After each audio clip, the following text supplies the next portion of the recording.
আজকের গল্পের নাম কংসের বিষ্ণু বৈষ্ণব হিংসা। বসুদেব যখন শ্রীকৃষ্ণকে গোকুলে নন্দ যশোদার গৃহে রেখে তাদের সদ্যজাত কন্যা সন্তানটিকে কংসের কারাগারে এনে নিজেকে আবার শৃঙ্খলাবদ্ধ করলেন, তখন ঘুমন্ত প্রহরীরা আবার জেগে উঠল এবং নবজাত শিশুটির ক্রন্দন শুনতে পেল।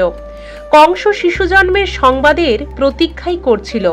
প্রহরীরা তৎক্ষণাৎ তার কাছে গিয়ে খবর দিল যে দেবকী ও বসুদেবের অষ্টম সন্তানের জন্ম হয়েছে।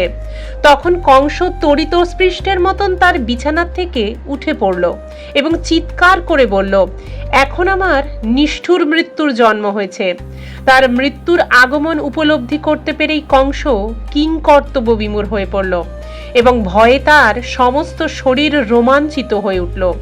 যেখানে শিশুটির জন্ম হয়েছিল সে তৎক্ষণাৎ সেখানে ছুটে গেল। তার ভাইকে আসতে দেখে দেবকী অত্যন্ত বিনীতভাবে তার কাছে প্রার্থনা করলেন, ভাই কংস, কৃপা করে এই শিশু কন্যাটিকে বধ করো না। আমি প্রতিজ্ঞা করছি যে এই কন্যাটিকে আমি ভবিষ্যতে তোমার পুত্রবধূ রূপে দান করব। একে দয়া করে বধ করো না। কোনো কন্যার দ্বারা তো তোমার মৃত্যু হবে না।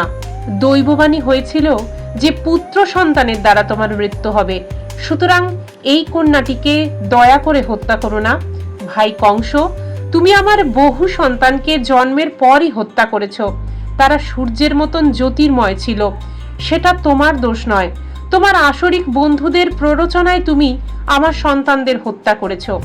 কিন্তু এখন আমি তোমার কাছে কৃপা ভিক্ষা করছি যে এই কন্যাটিকে তুমি দয়া করো।